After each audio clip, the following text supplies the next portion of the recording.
ओम शांति। आज हम एक बहुत प्रैक्टिकल टॉपिक पर चर्चा करेंगे। आपकी सबका प्रिय टॉपिक एकाग्रता। पसंद है ना? हर कर्म में भी एकाग्रता हो जाए, योग में भी एकाग्रता हो जाए, जो स्टूडेंट हैं पढ़ाई में एकाग्रता हो जाए, इसकी बहुत ज्यादा आवश्यकता है। और आजकल कुछ ऐसे कारण संसार में हो गए हैं जिन्होंने बहुतों की एकाग्रता को समाप्त कर दिया है। पता है आपको वो कौन कौन से हैं? बोलो, सब युवक बोलेंगे। मोबाइल? हाँ, बात तो ठीक कही, मुझे तो ख्याल ही नहीं था। मोबाइल का दुरुपयोग। किस किस से बात करते हैं और क्या क्या बात करते हैं, उसका प्रभाव दिमाग पर गहरा पड़ता है। इतने फ्रेंड्स बना लेता है हर व्यक्ति, हर युवक, कि उनसे बात करने में, उनको संतुष्ट करने में, उनको राजी करने में उनकी सारी एकाग्रता चली जाती है। और बताओ विनोद भाई, आप पूर्वज हो। आज विशेष रूप से आज के माहौल में इम्प्योरिटी के वाइब्रेशंस बहुत इंपॉर्टेंट चीज है। बहुत युवकों को मैं देखता हूँ जिनका मेरे से कांटेक्ट होता है, उन्हें भी पता नहीं चलता उनकी एकाग्रता क्यों खत्म हो गई। पढ़ रहे हैं भाई, गड़बड़ है कुछ। पढ़ रहे हैं और कुछ भी याद नहीं रहता। ये चारों ओर के माहौल का प्रभाव, जो उनके शरीर में भी कई हार्मोन्स की चेंजेस होती हैं, ब्रेन पर भी उसका गहरा इफेक्ट होता है। तो इसके लिए माताओं को कुछ करना है अपने बच्चों के लिए। बोलो, माताएं बैठी हैं बहुत, क्या करेंगी? क्या करेंगी पता है आपको, और आपके हाथ में है वो चीज। माताएं बहनें जो भी भोजन बनाते हैं उसमें पवित्र वाइब्रेशंस भरें। हमारे यहाँ ऊपर जो धर्म की कॉन्फ्रेंस चल रही है, रिलीजन्स की, तो उसमें अनेक तरह के लोग भाषण करते हैं। तो कोई क्रिश्चियंस का एक पादरी भी आया हुआ है। उनके यहाँ भी ब्रह्मचर्य बहुत जरूरी होता है, विशेष करके प्रीस्ट के लिए या और जो ऊंचे पदों पर क्रिश्चियन में हैं। तो वो साफ कहते हैं ये बहुत कठिन काम है। पर कल कोई भाषण करते हुए कह रहा था कि यहाँ आप लोग जो ब्रह्मचर्य पालन कर रहे हैं, उसका एक मुख्य कारण दिखाई देता है आपका पवित्र भोजन, जो लोगों को बाहर नहीं मिलता। अब देखिए, उन्हें ये आभास हुआ होगा कि हमारा भोजन पवित्र है, शाकाहारी है, केवल उतना नहीं, पवित्र है, क्योंकि उन्होंने भी खाया 3 दिन। तो भोजन से शरीर में कोई भी हार्मोन्स की डिस्टरबेंस हो, पवित्र भोजन से वो आप ही बैलेंस हो जाएगा, क्योंकि हार्मोन्स का डिस्टरबेंस एकाग्रता को बिल्कुल नष्ट कर देता है। और आगे चलें, एकाग्रता क्यों भंग हो रही है, मैं एक और चीज सुनाना चाहता हूं आपको। ये बहुत प्रैक्टिकल चीजें हैं। कल ही एक मेडिकल स्टूडेंट का मुझे फोन आया, कन्या है कोई, और उसने कहा कि पढ़ाई के दबाव से मुझे डिप्रेशन जैसा होने लगा है। क्यों ऐसा हो रहा है? कुछ बच्चों को ऐसा होता है, मेडिकल वालों को विशेष होता है, टफ होता है सिलेबस, बहुत भारी लगता है, क्योंकि ब्रेन की शक्तियां वीक पड़ गई हैं, खासकर आजकल, क्योंकि मन वीक हो गया है। मन के वीक होने से ब्रेन वीक हो गया है। अब पढ़ाई का प्रेशर, लोड तो बहुत ज्यादा है, तो वो बच्चे सहन नहीं कर पाते, इसलिए डिप्रेशन में आ जाते हैं। तो ये बहुत ध्यान रखना है कि मन की शक्तियां निगेटिव न हो। आत्मा यहाँ बैठकर, ब्रेन के बीच में बैठकर जो कुछ सोचती है, उसके वाइब्रेशंस पहले जाते हैं ब्रेन में। अगर कोई मनुष्य बहुत निगेटिव ही सोचता है तो क्या होगा? ब्रेन को निरंतर निगेटिव एनर्जी मिलेगी। हम सप्लाई कर रहे हैं एक निगेटिव एनर्जी अपने ब्रेन को, उससे ब्रेन वीक हो जाता है। साथ में माताओं को एक ध्यान और रखना, और जो फादर्स हैं लौकिक, ये बहुत इंपॉर्टेंट बात है। इसी कन्या ने मुझे बताया, मेरे माँ बाप दोनों ही बड़े डॉक्टर हैं, लेकिन बचपन से दोनों ने ही हमें प्यार न देके डांट दी है। अब हो सकता है माँ बाप का तो प्यार हो, डांटना होता है ना, ये वो तो बच्चों को इसलिए डांटते हैं ये अच्छा पढ़े, अच्छा करे, कहीं कुछ खेल बिगड़ न जाए, लेकिन बच्चे तो इस बात को नहीं समझेंगे ना। कहा इस कारण से मेरे ब्रेन पर बचपन से ही एक प्रेशर बना रहा। मैंने जब उससे बहुत सारी बातें पूछी ना, तुम्हें क्या क्या हुआ? मेडिकल में तो बहुत बच्चे जा रहे हैं, कोर्स टफ होगा, लेकिन तुम भी तो होशियार हो। कहा मैं बहुत होशियार रही हूँ। तो फिर एक ये कारण बताया। तो मैंने कहा देखो, तुम्हारे माँ बाप 10-12 घंटे काम करके आते होंगे, वो भी तो थक जाते होंगे ना, तो अपना गुस्सा तुम पे उतार लेते थे। माँ बाप कहाँ उतारे, उनके सामने बच्चे होते हैं, उनकी छोटी मोटी मिस्टेक देखी, सारा टेंशन ट्रांसफर कर दिया। इसका ध्यान रखना है। आज के समय में विशेष करके बच्चों के माइंड और ब्रेन बहुत सेंसिटिव होते जाते हैं। उन्हें उमंग दिलाना, उन्हें मदद करना, ये सभी के लिए आवश्यक है, ताकि उनकी एकाग्रता कभी भी बिगड़े नहीं। अब हम अपने यहाँ आ जाएं। ज्ञान योग के मार्ग पर चलने वालों की एकाग्रता कैसे कम पड़ती है, वीक होती है? क्यों? बोलो सभी। हरीश भाई, व्यर्थ का चिंतन। और व्यर्थ चिंतन के पीछे एक छोटा सा रहस्य है। मैं बाबा का एक सुंदर सा महावाक्य आपको याद दिलाऊं, अव्यक्त बाबा का। देखना और सुनना इसी पर आधार है, दो चीजों का। कौन सुना रही थी? सीमा बहन उस दिन? नहीं, चाहे हम कंप्लेंट्स करें या कंप्लीट बने, देखना और सुनना ही आधार है व्यर्थ का। हम क्या देखते हैं, हमें क्या देखना चाहिए और क्या नहीं देखना चाहिए, इस पर सभी को बहुत ध्यान देना है। अगर सुनना व्यर्थ है तो चिंतन बहुत व्यर्थ होगा और हमारी एकाग्रता उससे प्रभावित हो जाएगी। देखना विशेष रूप से ध्यान दें सभी योग में सफलता पाने वाले। आत्मिक दृष्टि हमारी एकाग्रता को बढ़ाती है, दैहिक दृष्टि एकाग्रता को नष्ट करती है।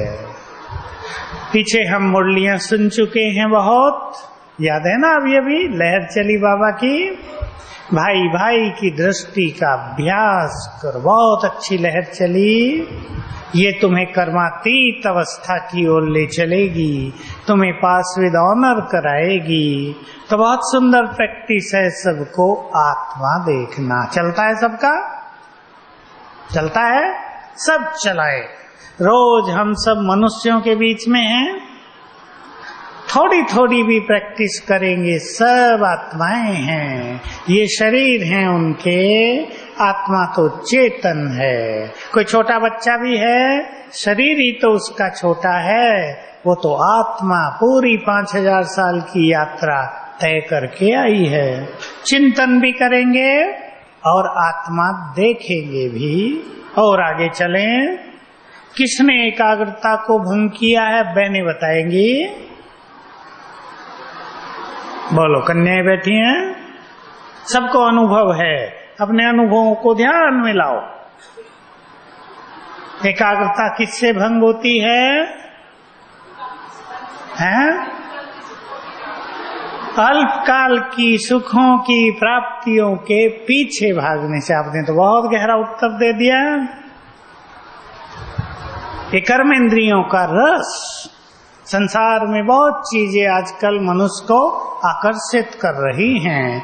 यदि हम उनके आकर्षण में रहेंगे तो हमारी एकाग्रता नष्ट हो जाएगी। आप एक बहुत सुंदर से मॉल में चले जाएं जहां बहुत अच्छी अच्छी चीजें बिक रही हैं और देखें आपका कितना योग लगता है वहां।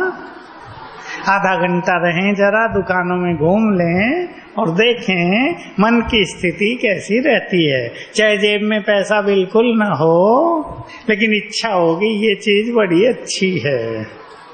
हम दुबई में एक बड़े मॉल को देखने गए जो बहुत प्रसिद्ध है, शायद सारे संसार में वो बहुत प्रसिद्ध है। तो उन्होंने बाहर शोकेस में सुंदर सुंदर हीरे रखे हुए थे जो कांच से दिखते थे। हमने भी पहली बार देखे। हीरे इतने अच्छे होते हैं क्या, जो सतयुग में आप सबके महलों में जड़े जाएंगे। मैं सोचता था हीरो की इतनी चमक कैसे होगी, पर वहां ऐसे सुंदर हीरे देखकर दिखाई दिया कि सचमुच राजाओं के महलों में जो हीरे जड़ेंगे उसकी रौनक क्या गजब की होगी, विशेष रूप से रात को। तो हम तो उन्हें ले ही नहीं सकते किसी भी तरह। मैं वहां सोच रहा था बहनें जब यहाँ आती होंगी तो उनकी मनोस्थिति क्या होती होगी। बहनों को ज्यादा चाहिए ना भाई ज्वेलरी, भाई तो बेचारे खाली हाथ, खाली गला, खाली कान रहते हैं, भाइयों को तो ज्यादा आकर्षण नहीं होगा। तो हम सब चेक कर लें सांसारिक सुखों के आकर्षणों के प्रति हमारा कितना आकर्षण है, और अपनी स्थिति धारणाएं ऐसी बनाएं। एक ही शब्द बोलेंगे दिलीप भाई, हमें कुछ नहीं चाहिए इस संसार से, हमें कुछ नहीं चाहिए। समय आया है बहुत सुंदर, जब भगवान से सर्व खजाने हमें प्राप्त कर लेने हैं। ये समय अगर हमने सांसारिक सुखों के पीछे लगा दिया तो हम जन्म जन्म के लिए खाली रह जाएंगे। बहुत अच्छा चिंतन स्वयं से करें। इसलिए एकाग्र चित्त वही हो सकते हैं जो सांसारिक सुखों में अलिप्त हो गए हों। किसी के घर में सुख ही बहुत हों, साधन बहुत हों, उनको उसे छोड़कर जंगल में तो नहीं जाना है, लेकिन अलिप्त भाव से, अनासक्त भाव से उन्हें यूज करते रहें। और इसमें बाबा ने बहुत अच्छी एक स्थिति बताई है। मैं क्लासेज में वो सुनाता आया हूँ, आप सभी उस पे फिर ध्यान दें। और मैं समझता हूँ हम सब जो यहाँ बैठे हैं उनके लिए ये धारणा बिल्कुल सरल हो जाएगी। कुछ ही लोगों के लिए वो धारणा कठिन होती है। क्या है वो? चाहे 36 प्रकार का भोजन मिले या दाल रोटी, दोनों में समान आनंद हो। किसी किसी को तो हम में से दाल रोटी ज्यादा अच्छी लगती है, 36 प्रकार के आ जाएं तो मजा ही बिगड़ जाता है। होता है नहीं? बहुत सब त्यागी आत्माएं आप सब तो यहाँ बैठी हैं, लेकिन ये बात सबके लिए इक्वली इम्पोर्टेंट है। और दूसरी बात, चाहे झाड़ू लगाने की सेवा मिले चाहे हजारों के बीच भाषण करने की, दोनों में समान आनंद। देवान नहीं कि झाड़ू कैसे लगाएं, ये श्रेष्ठ स्थिति है योगियों की। ऐसी स्थिति, ऐसी धारणा बनाने वालों का चित्त एकाग्र हो जाता है। और मोटे रूप से देखें, कर्मेंद्रियों का रस एकाग्रता को नष्ट करता है, असंतुष्टता एकाग्रता को नष्ट करती है। पांचों विकारों में से कोई भी विकार जीवन में आ गया है, वो एकाग्रता को नष्ट करता है, चाहे वो लोभ हो या मोह हो, उससे मनुष्य की एकाग्रता चली जाती है। और एक और गहरी बात सोचें सभी, जिसको बाबा बहुत पहले मुरलियों में एक शब्द देते थे, कर्म कॉन्शियस। क्योंकि हम सबको सारा दिन कर्म करना है, चाहे वो सेवा हो या लौकिक कर्म हो, उसमें मनुष्य इतना ज्यादा इन्वॉल्व हो जाता है कि उससे बाहर वो कुछ अभ्यास नहीं कर पाता। इसलिए कर्म में बहुत लिप्तता, सभी समझते हैं ना, सबको अनुभव है। अपने कर्म क्षेत्र पर गए और बहुत चीजें भूल गए। देखो आजकल कारों में बहुत अच्छे साधन हैं, सबकी कारों में सीडी प्लेयर लगे रहते हैं, तो लोग अपना सीडी चला लेते हैं गाड़ी में। तो हमें बताते हैं दिल्ली की कई बहनें जो आईटी में इंजीनियर हैं कि उन्हें गुड़गांव से अपने ऑफिस जाना होता है नोएडा, 2 घंटे की यात्रा होती है, 2 घंटे जाना 2 घंटे आना। वो सीडी चला लेती हैं, क्लास, कोई कमेंट्री, और कहा हमारे 2 घंटे इतने सुंदर बीतते हैं कि बस वो आत्मा की खुराक बन जाती है। जब आते हैं फिर 2 घंटे लगते हैं, सारे दिन कामकाज की थकान ही समाप्त हो जाती है। आप सबको भी अनुभव होगा, जब हम कोई अच्छे गीत बजा लेते हैं, अच्छा योग करते हैं, तो कितना सुख मिलता है।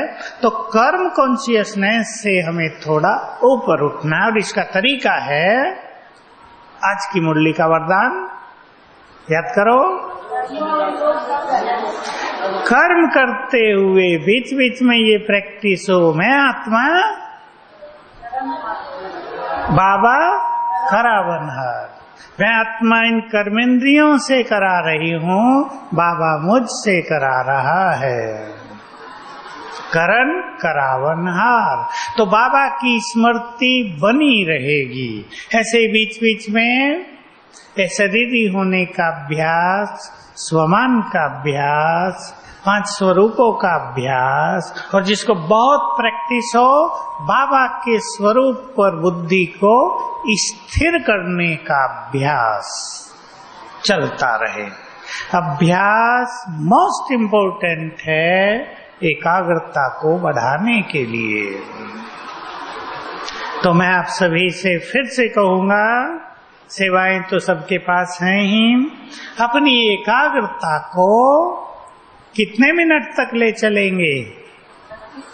32।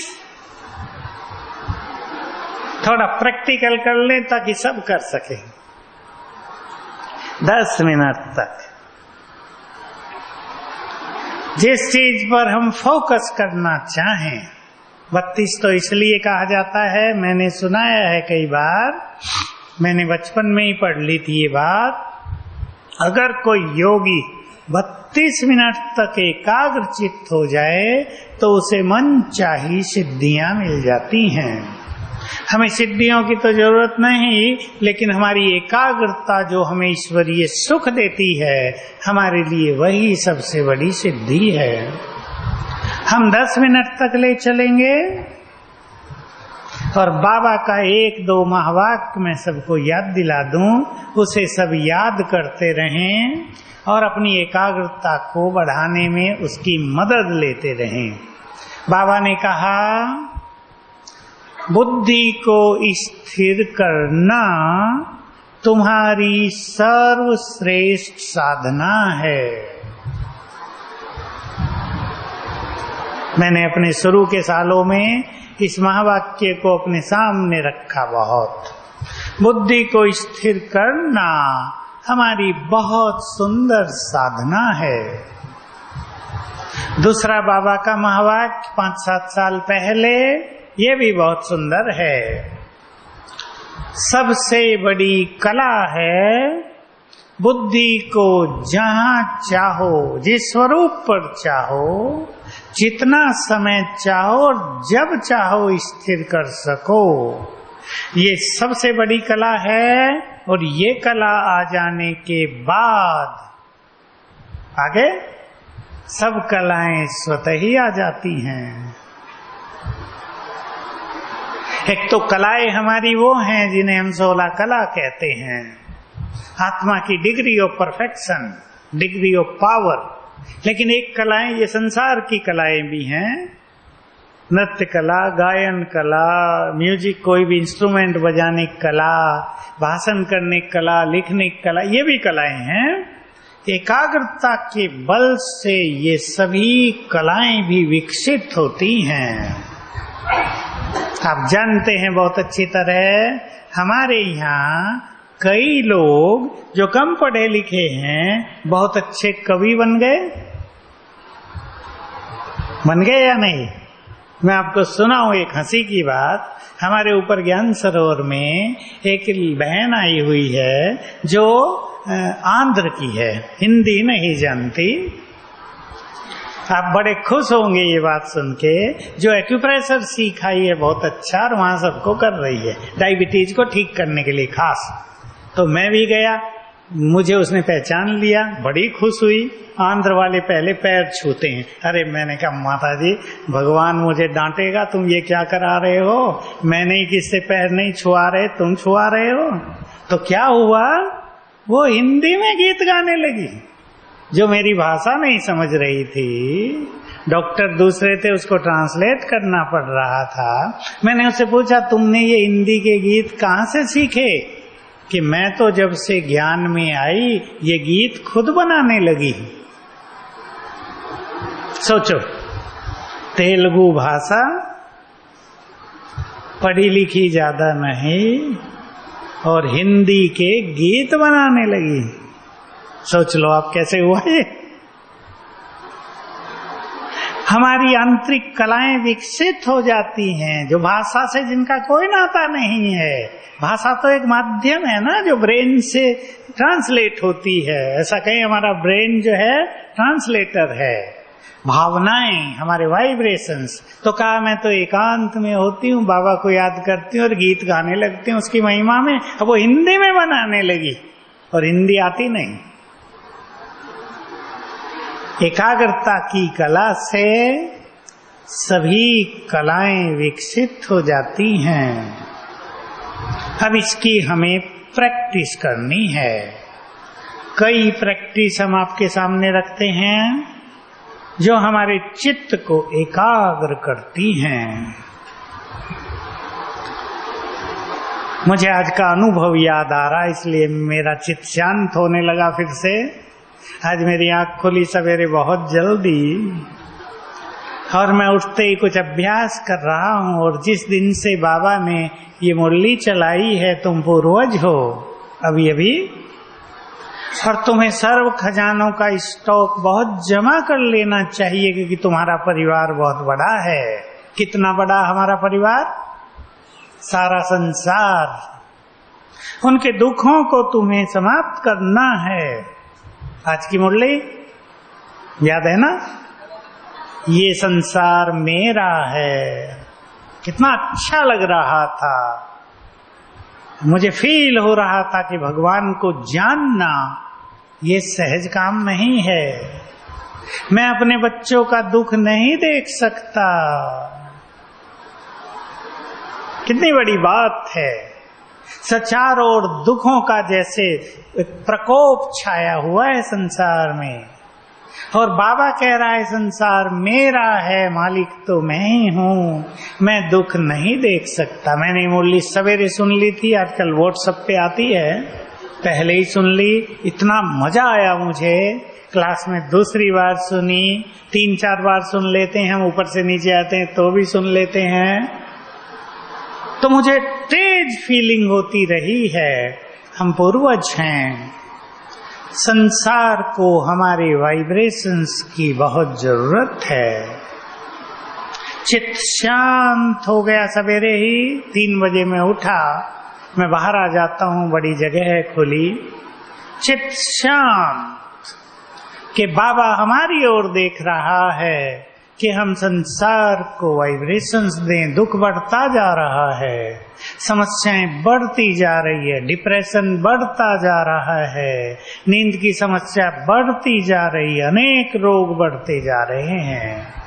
मुझे तो पता चलता है उन सब का, तो मैं आपको ये बात इसलिए सुनाई, ऐसी गुड फीलिंग, ये अवेयरनेस, अपने बारे में श्रेष्ठ स्मृति हमें एकाग्र कर देती है। इसे सवेरे उठते ही सभी याद करेंगे, मैं महान हूँ। जैसे बाबा ऊपर से आवाज दे रहा है, बच्चे उठो, तुम्हारा ये जन्म सोने के लिए नहीं हुआ है, उठो। संसार तुम्हारी ओर प्यासी नजरों से देख रहा है, उठो, इनको सकाश दो। ऐसे संकल्प हमारे चित्त को एकाग्र कर देंगे।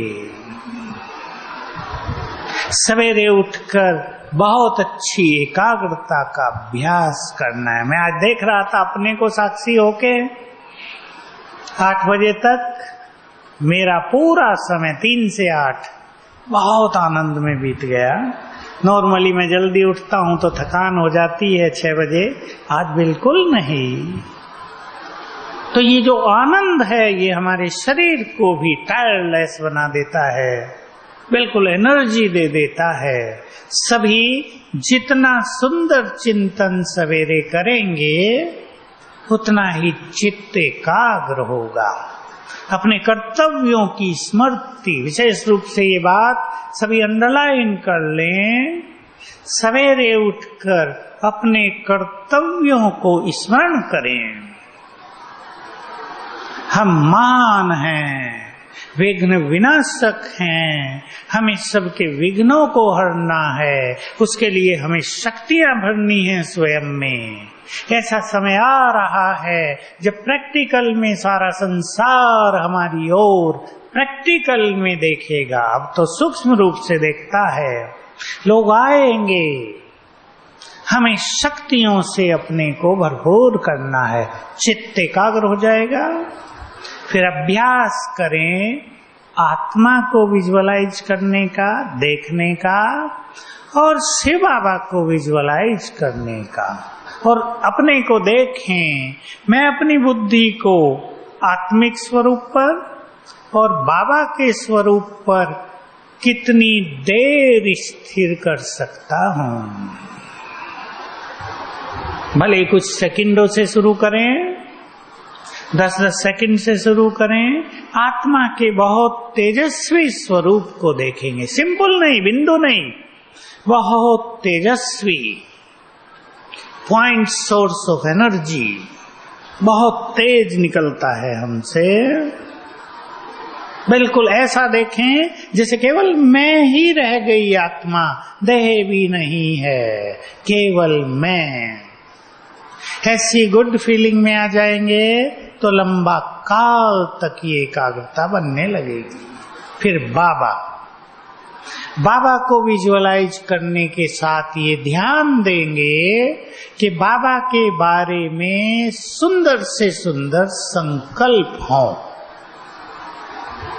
मान लो हम एक संकल्प करते हैं, बाबा को देखा और संकल्प करें, बाबा आपने हमें बहुत सुख दिया, हमने प्रैक्टिकल में देख लिया, जान लिया आप कैसे सुखों के सागर हो, सुखदाता हो। भक्ति में गाते थे और अब आपके सुखों को हमने अनुभव कर लिया।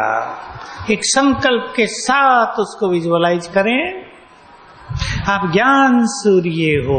जैसे आसमान में सूरज चमकता है, परम धाम में ज्ञान सूर्य शिव बाबा चमक रहा है। आपका दिव्य तेज चारों ओर फैल रहा है। ऐसा संकल्प करें जैसे उस तेज से तीनों लोक जगमगा रहे हैं। सुंदर संकल्प। तो एकाग्रता का समय बढ़ता जाएगा। ऐसे बहुत सारे संकल्प बाबा के बारे में। अपने पांचों स्वरूप, ये एक बहुत सुंदर साधना है जिससे हम स्मृति स्वरूप बनते जाएंगे। हमारी शक्तियां जागृत होती जाएंगी, हमारी एकाग्रता बहुत बढ़ती जाएगी। अपने पूज्य स्वरूप को भी निश्चित कर लें, ये है मेरा पूज्य स्वरूप। हर एक निश्चित करे। सबके अलग अलग हो सकते हैं, जो जिसको गुड फीलिंग हो। किसी का हनुमान हो सकता है, करें बहुत अच्छी तरह। मैं महावीर हूं। महावीर जिसे माया घबराती है, जिसने माया की लंका को जैसे जला दिया, जो राम के काम आ गए हैं, यानी भगवान के काम आ गए, जो अनेक सीताओं को छुड़ाने वाले बन गए। एक सीता की बात नहीं, मैं ऐसा महावीर हूं। कोई भी देवी कर लें बहने, जो आपको पसंद हो। ऐसा अपना पूज्य स्वरूप भी पक्का करना है। एक ही निश्चित करें, क्योंकि उसी स्वरूप के साक्षात्कार होंगे। जिस दिन ये खेल बदलेगा, सभी इस पे चिंतन करेंगे। जिस दिन बाबा ने अपनी चाबी लगाई, कौन सी? दिव्य दृष्टि की, उस दिन ये खेल कुछ और चलेगा। और जिन आत्माओं ने जो सुंदर अभ्यास किए हैं, उसके ही दर्शन लोगों को होंगे।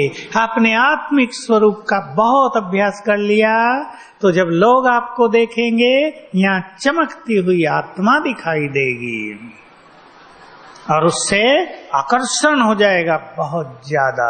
जिसने मास्टर सर्वशक्तिवान का बहुत अभ्यास किया होगा, उसके चारों ओर पावरफुल प्रभा मंडल दिखाई देगा सबको।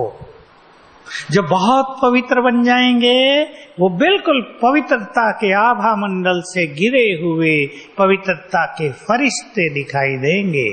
इसलिए अपने इन पांचों स्वरूपों पर एकाग्र होना और ये फीलिंग देना, ये मैं हूं, बहुत जरूरी है। जैसे ब्रह्मा बाबा को आप सब जानते हैं, शुरू में क्या होता था? जो भी ब्रह्मा बाबा को देखे उसे श्री कृष्ण दिखाई दे। क्यों? शिव बाबा ने जैसे उन्हें बता दिया, तुम ही वो हो। आदि में तुम श्री कृष्ण थे, अब अंत में प्रजापिता ब्रह्मा। नशा हो गया बाबा को, अवेयरनेस हो गई, क्लियर स्मृति हो गई, मैं श्री कृष्ण था। तो वही स्वरूप उनके द्वारा दिखाई देने लगा। तो सभी इस अभ्यास को बहुत बढ़ाएंगे। पर मैं आज आप सभी का ध्यान एक तीसरी बात पर और दिलाता हूं। मैं फरिश्ता हूं। अपने स्वरूप को देखें और मेरे अंग अंग से रंग बिरंगी किरणें फैल रही हैं। याद होगा आपको बाबा का, याद करेंगे सभी, कुछ साल पहले अव्यक्त बाबा ने मुरली सुनाते सुनाते एक विशेष बात कही कि आज वतन में 3 फरिश्ते इमर्ज हुए, मम्मा, दीदी और दादी। बाबा ने क्या किया? हीरे लिए मुट्ठी में, हीरो का पाउडर बनाया। बाबा तो फट से बना देगा ना दबाते, और इन तीनों के ऊपर ढक दिया। फिर क्या हुआ? तीनों के अंग अंग से रंग बिरंगी किरणें फैलने लगी। दृश्य बहुत सुंदर था। ये बाबा ने हमें क्यों बताया कि ऐसी प्रैक्टिस तुम करो। मैं ऐसा डिवाइन एंजल हूँ, फरिश्ता हूँ कि मेरे अंग अंग से किरणें फैल रही हैं। अब मैं इसमें आपको 2 सुंदर विधियां बताता हूँ जो आज सवेरे मैंने अभ्यास की। आप सब भी इसको बहुत करेंगे और बड़ा मजा आएगा। कहीं भी आप बैठ जाएं एकांत में, अपने घर में, छत पर, शांतिवन में तो बहुत जगह हैं, अभ्यास करें, मैं फरिश्ता हूं। फरिश्ते स्वरूप को सब जानते हैं। आत्मा 2 शरीरों में बैठी है। बाहर, बोलो बाहर, स्थूल शरीर, और इसके अंदर बिल्कुल ऐसा ही सूक्ष्म शरीर प्रकाश का 2 शरीर हैं। आत्मा सूक्ष्म शरीर के माध्यम से स्थूल शरीर से कनेक्टेड है, जुड़ी हुई है। तो क्या अभ्यास करेंगे? मेरा फरिश्ता स्वरूप मुझसे बाहर निकला और चलने लगा आगे की ओर। आप अपने ही फरिश्ते स्वरूप को जाते हुए देखें, जिससे रंग बिरंगी किरणें फैल रही हैं। चला गया 20 फुट, 30 फुट, 50 फुट तक। अब सामने देखें उसको, फिर वो मेरा फरिश्ता स्वरूप वापिस आ रहा है और मेरे इस देह में समा गया। फिर से मैं फरिश्ता, रंग बिरंगी किरणें फैल रही हैं। 5 बार कर लेना। मन बिल्कुल अच्छी तरह नेचुरल रूप से एकाग्र हो जाएगा। दूसरी प्रैक्टिस, अभ्यास करेंगे, यही मेरा फरिश्ता स्वरूप इस देह से निकला और चला ऊपर की ओर। अब ऊपर को उड़ते देखेंगे और पहुंच गए सूक्ष्म लोक में। सामने है डिवाइन एंजल, फरिश्ता ब्रह्मा बाबा। बाबा से हाथ मिलाएं, गले लगे। माँ, सुनी है ना कल की मुरली? माँ, अपनी माँ से गले मिलें, प्यार महसूस करें। बाबा से मिलें, बाबा ने अपना हाथ मेरे सिर पर रख दिया, बाबा से बात करें। फिर मैं फरिश्ता नीचे की ओर उतरता हूँ और प्रवेश कर लिया अपनी देह में। ये ड्रिल होगी बहुत सुंदर, पसंद है?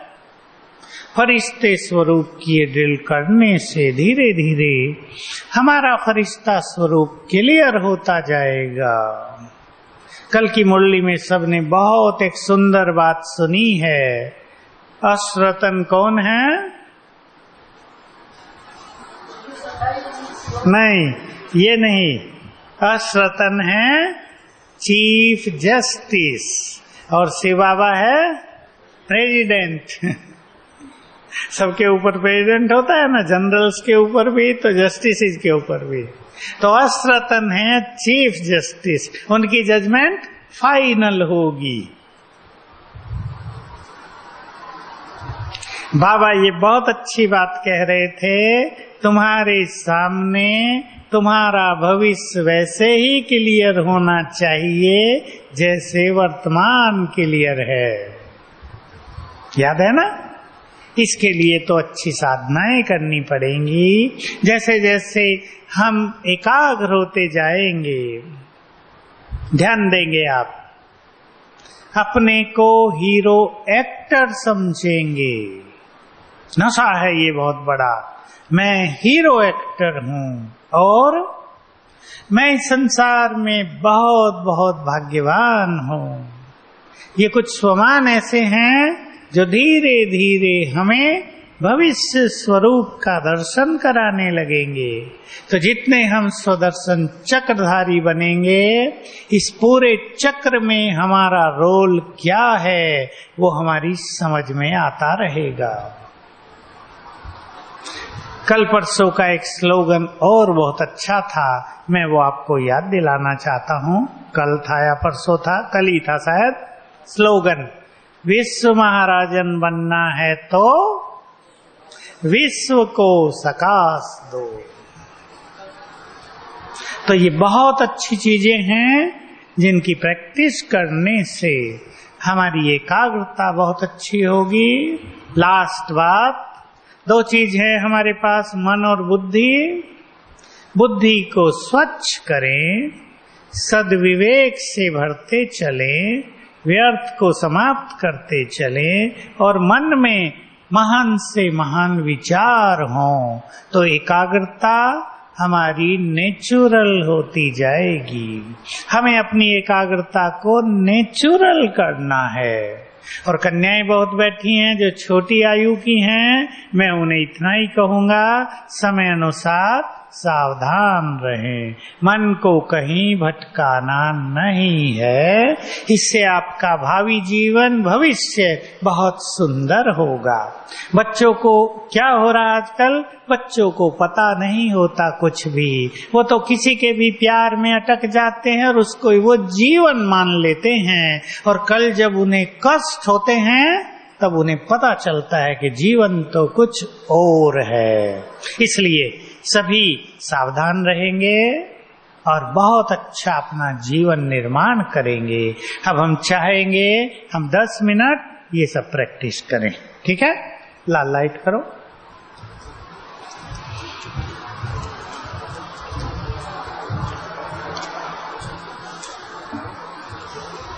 संपूर्ण एकाग्रता,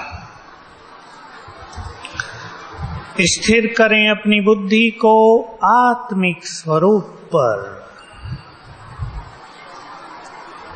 मैं आत्मा बहुत बहुत तेजस्वी, इस देह की मालिक,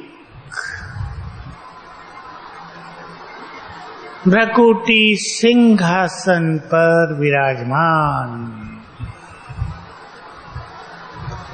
मास्टर ज्ञान सूर्य,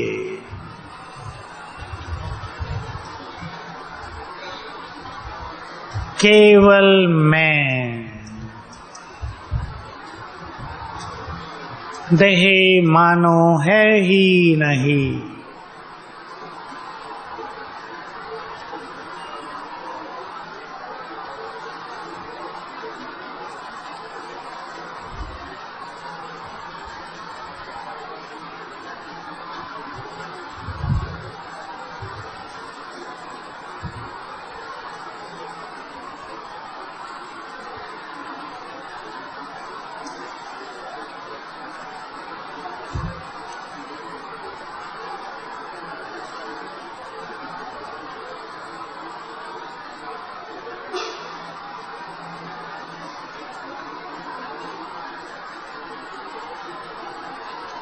मुझसे निकला हुआ तेज,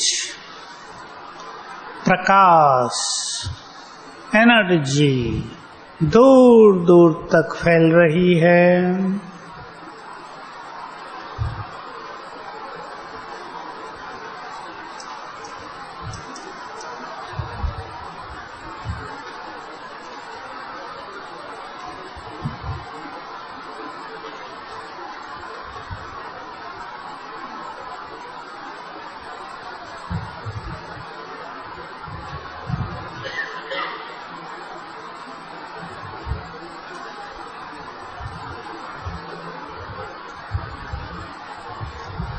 परमधाम में ज्ञान सूर्य शिव बाबा, महाज्योति, शांति के सागर,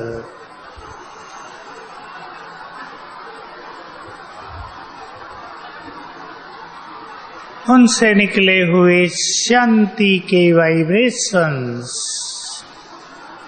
सारे शांति धाम को मानो शांति का सागर बना रहे हैं।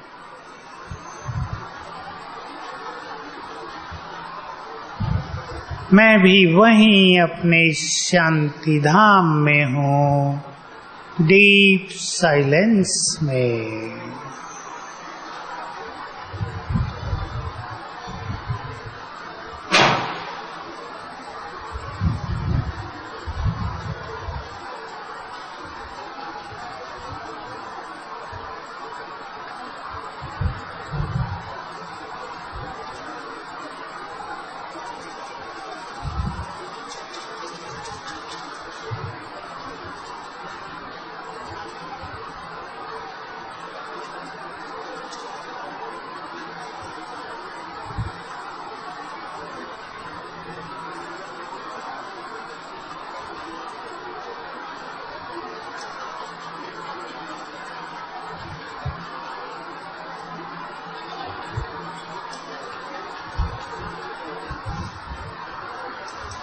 सर्वशक्तिवान,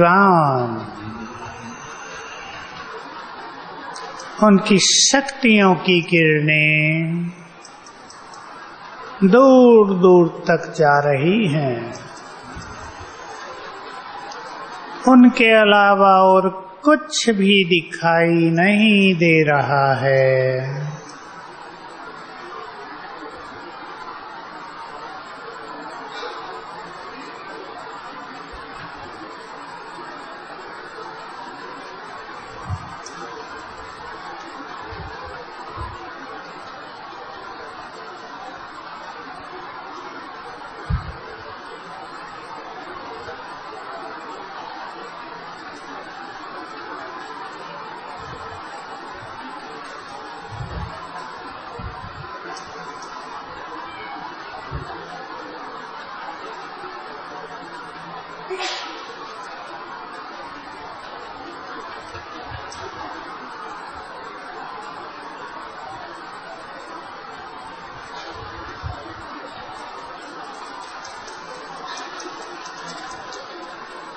मैं आत्मा प्रकाश के शरीर में, मैं डबल लाइट फरिश्ता,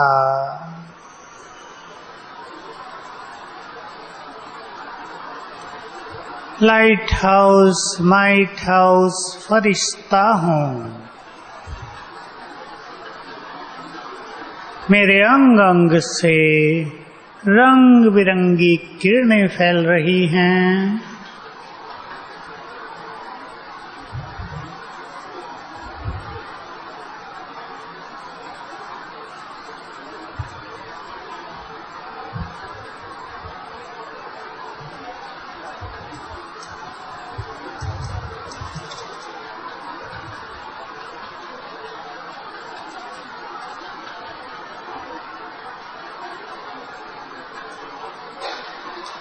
अब मैं फरिश्ता ऊपर की ओर उड़ता हूँ।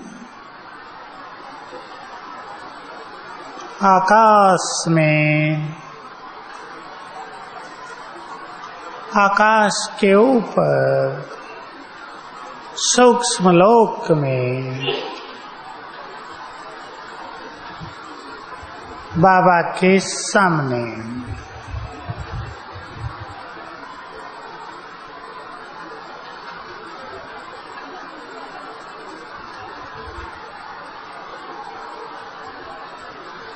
बाबा का वरदानी हाथ मेरे सिर पर,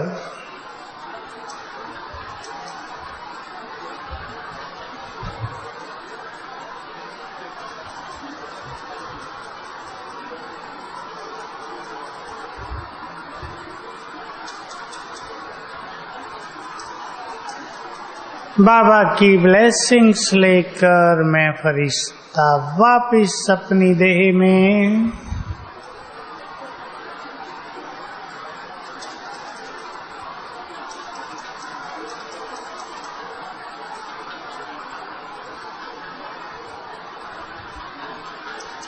पुनः यहाँ से उड़कर चले आकाश की ओर।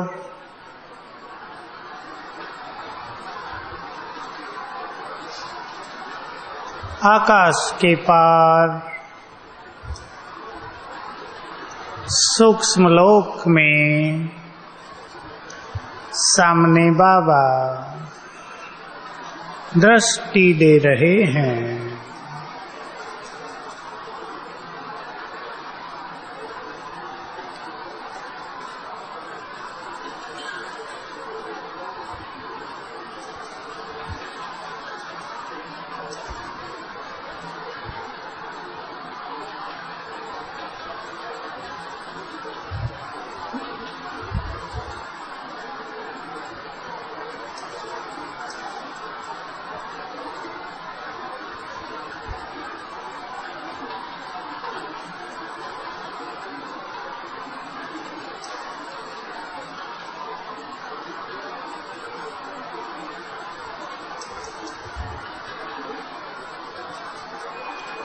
दृष्टि लेते लेते वापिस अपनी देह में।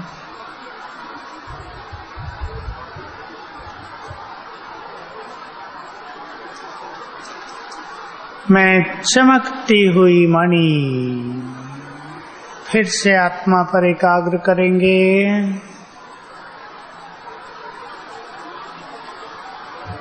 मैं बहुत प्रकाशमान,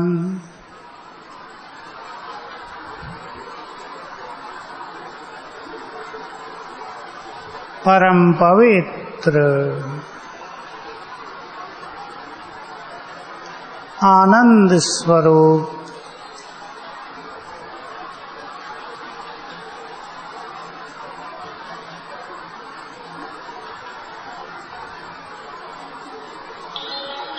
बाबा पर एकाग्रता।